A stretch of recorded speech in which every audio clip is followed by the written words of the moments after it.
एक बेहद खास मेहमान भी जुड़ रहे हैं। मेरे साथ जुड़ रहे हैं बाजार के दिग्गज सुनील सुब्रमण्यम। और सर, स्वागत है आपका। मैं जानती हूं कि आप पेरिस में हैं, अपनी छुट्टी एंजॉय कर रहे हैं, लेकिन देखिए आप वहां पे छुट्टी का मजा ले रहे हैं और यहाँ पर हमारे बाजारों में भी जोरदार तेजी आ गई है। सेंसेक्स निफ्टी और बैंक निफ्टी सभी जो है रिकॉर्ड ऊंचाई पर कामकाज करते हुए दिखाई दे रहे हैं। तो समय दिया आपने अपनी छुट्टी में से, बहुत बहुत धन्यवाद आपका। तो देखिए, अब फेड के फैसले के बाद बाजार पर आपका नजरिया और इस तरह की तेजी के बाद अब मौके कहां बन रहे हैं, जरा बताइएगा।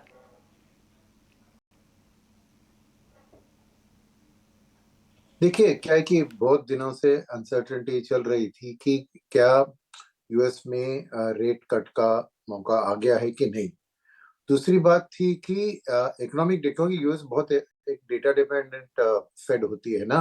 तो हर डेटा पॉइंट को इतना एनालाइज किया गया तो बहुत कंफ्यूजन था कि एक तरफ हाउसिंग स्टार्ट्स को देखते हैं, एक तरफ एम्प्लॉयमेंट को देखते हैं, एक तरफ कोर इन्फ्लेशन को देख रहे हैं, फिर सुपर कोर इन्फ्लेशन को देखते हैं।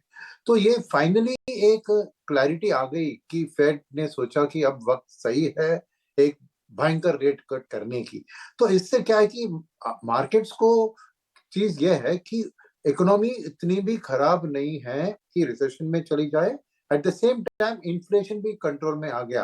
तो ये जो सिग्नल आया है और इससे और एक 25 बेसिस पॉइंट्स की रेट कट जरूर अगले पॉलिसी इस साल के अंदर ही देख सकते हैं।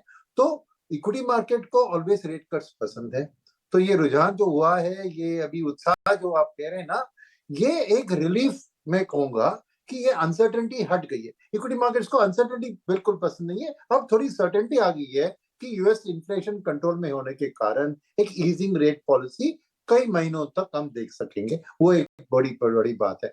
अब आपने कहा कि ये कितने दिन तक लास्ट हो सकता है, क्योंकि अनसर्टेनिटी कुछ दिनों से थी, ये थोड़ी देर के लिए रह सकती है। मगर सामने दो चीज याद रखने की जरूरत है। एक है यूएस प्रेसिडेंशियल इलेक्शन जो नवंबर में हो जाएगा। उसका एक क्लियर डिसाइसिव मैंडेट की आशा भी है मार्केट को।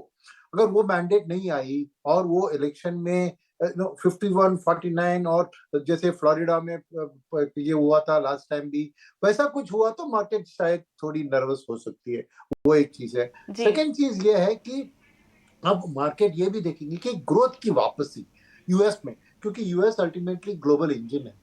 और यूएस में ग्रोथ की वापसी होगी तो हमारे मार्केट्स के लिए भी, एब्सोल्युटली। आईटी सेक्टर के लिए। बिल्कुल, अब यूएस जैसा बड़ा बाजार अब यहाँ पर रेट कट का सिलसिला शुरू करेगा तो बाकी सेंट्रल बैंक्स पर और साथ ही इकोनॉमी में ग्रोथ के लिहाज से भी सभी को उसी राह पर जाना पड़ेगा। लेकिन अब आपसे थोड़ा सा सेक्टर स्पेसिफिक और थीम स्पेसिफिक सवाल पूछना चाहती हूँ सर, कहाँ फोकस किया जाए?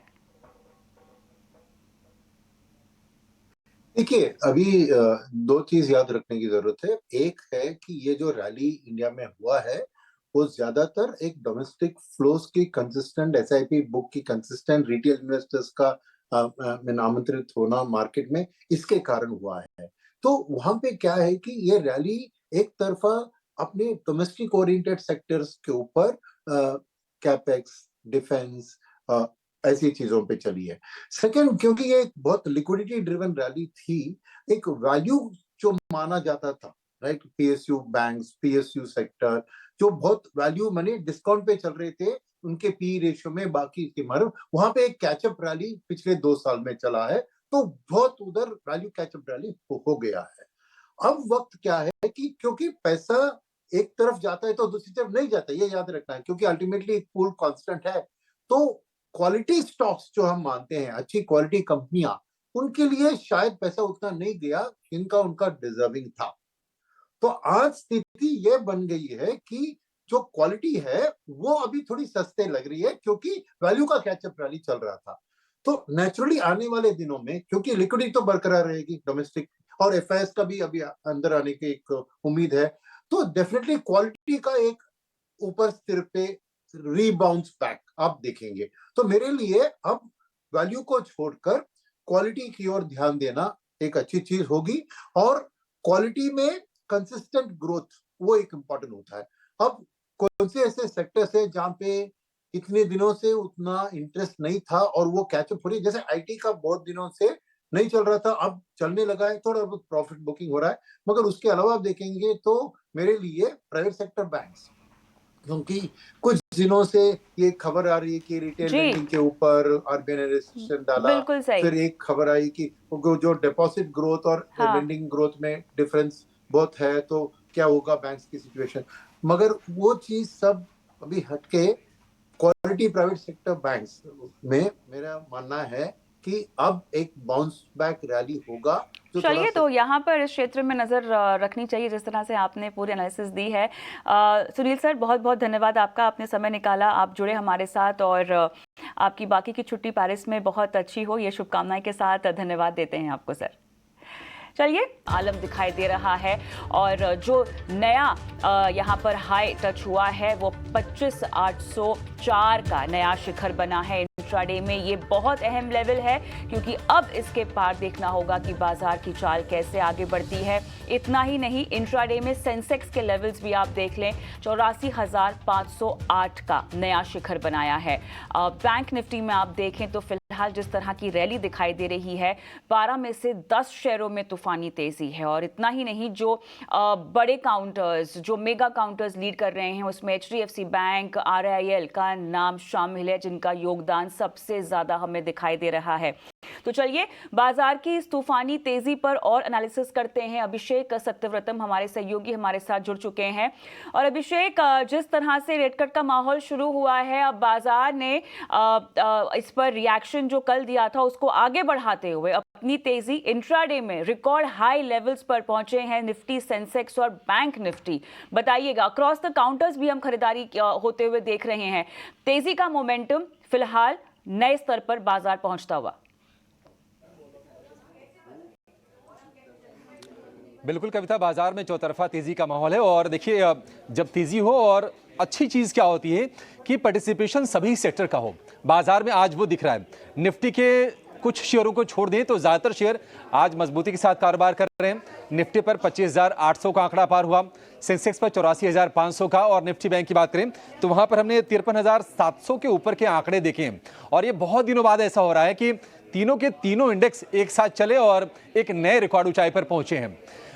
निश्चित तौर पर अगर हम आज के सत्र को देखेंगे तो बैंकिंग, ऑटो, मेटल, FMCG, ये कुछ सेगमेंट रहे जहां से बाजार को आज जोश मिल रहा है। लेकिन जो बड़े वेटेज वाले जो शेयर हैं, बैंकिंग के जो दिग्गज हैं, ICICI बैंक या फिर HDFC बैंक, उनका कंट्रीब्यूशन यहां पर निश्चित तौर पर गौर करने लायक है। क्योंकि ICICI बैंक का शेयर 9 लाख करोड़ रुपए से ज्यादा के मार्केट कैप के साथ 1,300 रुपए के ऊपर जाकर नए शिखर पर पहुंचा है आज। और HDFC बैंक की बात करें, एक लंबे समय तक शेयर जो था 1600 साढ़े 1600 के रेंज में था, अब हम देख रहे हैं कि 1700 रुपए के ऊपर ना सिर्फ पहुंचा है बल्कि उसके ऊपर जाकर भी जोश दिखा रहा है शेयर। ये आज अगर हम बाजार में निवेशकों की अगर हम कमाई की बात करें, यानी कि ओवरऑल अगर हम मार्केट कैप की बात करें, तो BSE लिस्टेड कंपनियों के मार्केट कैप में 5 लाख करोड़ रुपए का उछाल आया है। एक और सेगमेंट जहां जिसको लेकर चिंताएं थी, क्योंकि हमने देखा था कि तमाम जो PSUs कंपनीज थी, लंबे चौड़े रिटर्न के बाद वहां पर प्रॉफिट चेकिंग आ रही थी।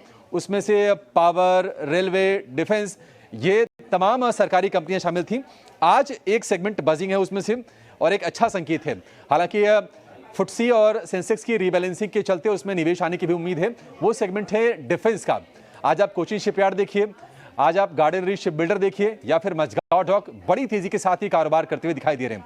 लेकिन जैसा आप कह रही थी कि निश्चित तौर पर US फेड की तरफ से जिस तरह से दरों में आधे % की कटौती हुई है, तो पूरे दुनिया भर के बाजारों में उसके चलते तेजी का माहौल है, चाहे वो अमेरिका हो, यूरोप हो, या फिर एशियाई बाजारों हो, हर तरफ तेजी हम देख रहे हैं। और इससे एक और सिग्नल ये मिल गया है कि अब जो दुनिया भर के सेंट्रल बैंकर से रेट टाइटनिंग पीछे छूटी और अब दरों में कटौती का सिलसिला कहीं न कहीं शुरू होता हुआ पुख्ता तौर पर दिख रहा है। एक आंकड़ा अमेरिका में आया है जो बाजारों की आज मदद कर रहा, और आंकड़ा है बेरोजगारी दर का। जितना अनुमान था उससे कम बेरोजगारी दर का आंकड़ा आया है, उससे कम आया है। और इससे कहीं न कहीं जो मंदी की आशंकाएं थोड़ी जो क्रॉप अप हो रही थी बीच बीच में, कहीं न कहीं वो थोड़ी पीछे जरूर छूट जाएंगी इससे। इसके अलावा क्रूड के फ्रंट पर लगातार राहत है। हम देख रहे हैं कि मिडिल ईस्ट में अभी भी टेंशन है वहां पर, बावजूद इसके अभी हम देख रहे हैं कि कच्चा तेल जो है $75 के नीचे ही है ब्रेंट क्रूड का भाव। हालांकि उसमें ये भी है कि चाइना से थोड़ी डिमांड स्लो है, उसके चलते भी हम क्रूड में ये कमजोरी हम देख रहे हैं। इसके अलावा FIIs उनकी नेट बाइंग लौट आई है। अगस्त के महीने में हमने देखा था कि 20,000 करोड़ रुपए के आसपास की नेट सेलिंग थी कैश में, लेकिन सितंबर में ये खरीदारी में तब्दील हो गई है और अब तक करीब 12,000 करोड़ रुपए के आसपास की बाइंग एफआईज ने कैश में की है। तो बाजार के लिए इस वक्त नेगेटिव्स कुछ नहीं है, मल्टीपल ट्रिगर्स हैं जो बाजार को इस वक्त ऊपर ले जाने का काम कर रहे हैं। और आज हमने देखा ये बहुत ही शानदार दिन, सेंसेक्स, निफ्टी बैंक तीनों के तीनों इंडेक्स एक साथ रिकॉर्ड ऊंचाई